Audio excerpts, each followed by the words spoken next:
again from Week 17, Kyle. It reminds me of those restaurants where they, like, put the image of the cow up and it, like, shows you the graphic of, like, all the different places, the body parts. And you're like, I just said to Manti, like, what's the best part of the cow?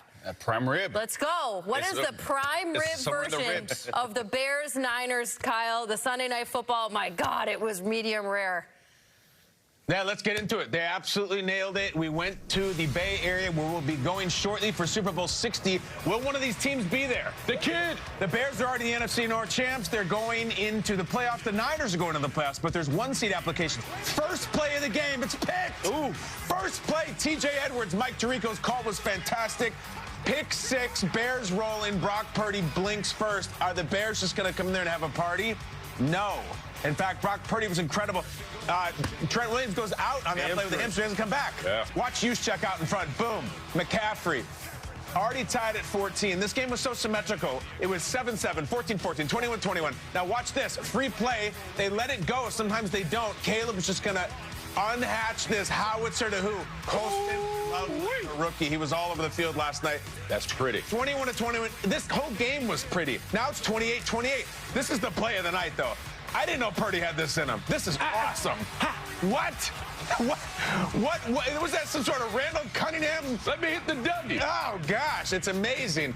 After that pick 6, Brock Purdy looked like a first-team All-Pro. Bam! Jawan Jennings with the Bears with the lead. He scores. But I've said it all year. The Bears are the you scored too quickly team. Don't leave Caleb time.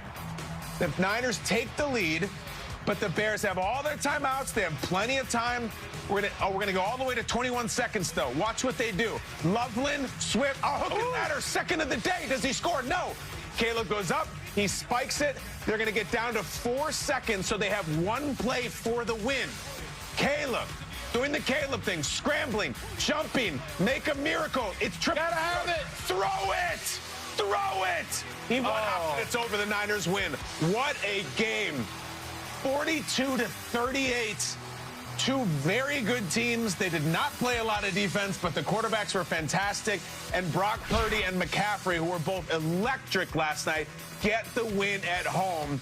That is 80 combined points, my friends, from two teams already punched their ticket. The Niners want to bye. The Bears will not get one, but we may see this team play each other again in the playoffs. We don't know. In the meantime, let's hear from the quarterbacks after that classic.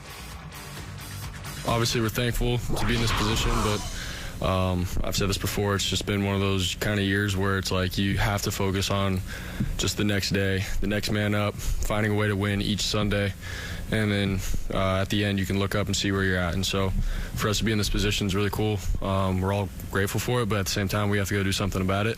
It's frustrating, obviously.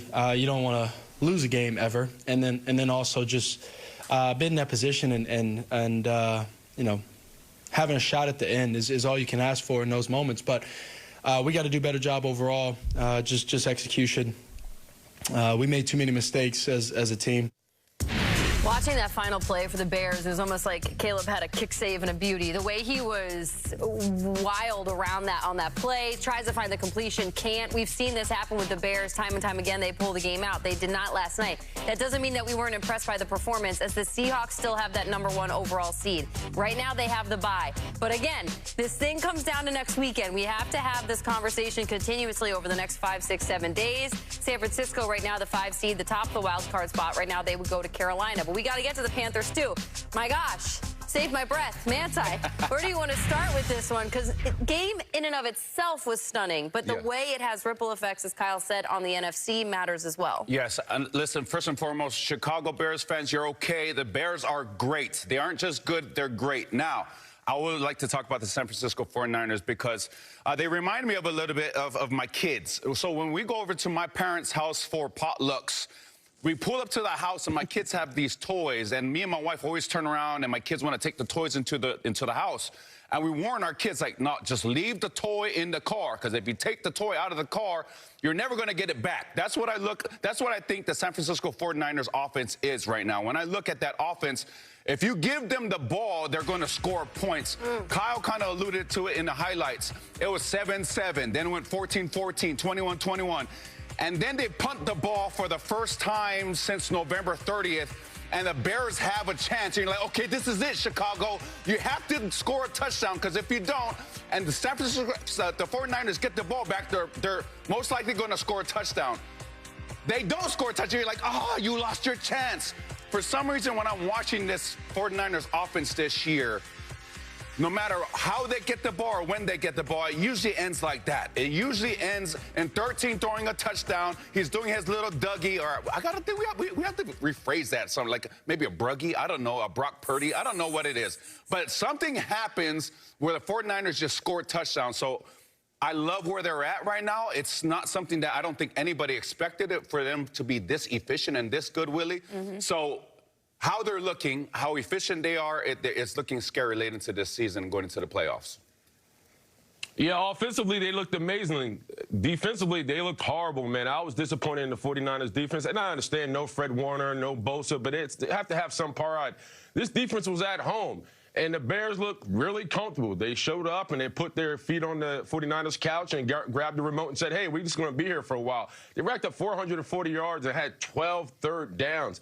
And so when you talk about this Niners defense, they look duct tape. You can't have a duct tape defense and plan to make a deep run in January. They're going to have to shore some things up, especially on the back end. I understand what Purdy can do, and, yeah, they can get any shootout. But if you don't have a defense to be able to stand up, especially at home, and really make a difference, you're in trouble. So I'm afraid for the 49ers. Yes, they can score, but can they play defense? And right now they look like a one-and-done team if they can't score, if they can't stop, excuse me.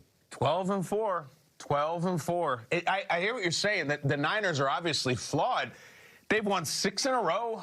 Purdy looks like an MVP quarterback. They're 12-4. They're one of the most interesting teams. We've been around the block so many times with these Niners. We know them so well. We've never seen them like this. But let me just take a step back and put what happened in proper context. If you start the show saying yesterday was amazing, we got to understand in rapid succession, we had 3 very similar plays, all with huge ramifications. First, let's go to the early window games. Steelers are on the field. Rodgers with a 4th down to try to get nope, incomplete, throws into the end zone. Can't make it happen. That means the Steelers do not punch their ticket. They have to go to next week. Then you go to the late window. Josh Allen having to go for 2. He's got a wide open guy against Philly. He misses. The Bills lose. Then you go to the Sunday nighter. Caleb trying to be a hero. If he throws in the end zone, the Bears are going to win the game on a walk-off. Don't even need the extra point. He throws in the end zone and misses. These things were falling out of the sky yesterday. We had one ridiculous ending after another, all with these crazy ramifications now. Everything matters. Every outcome matters.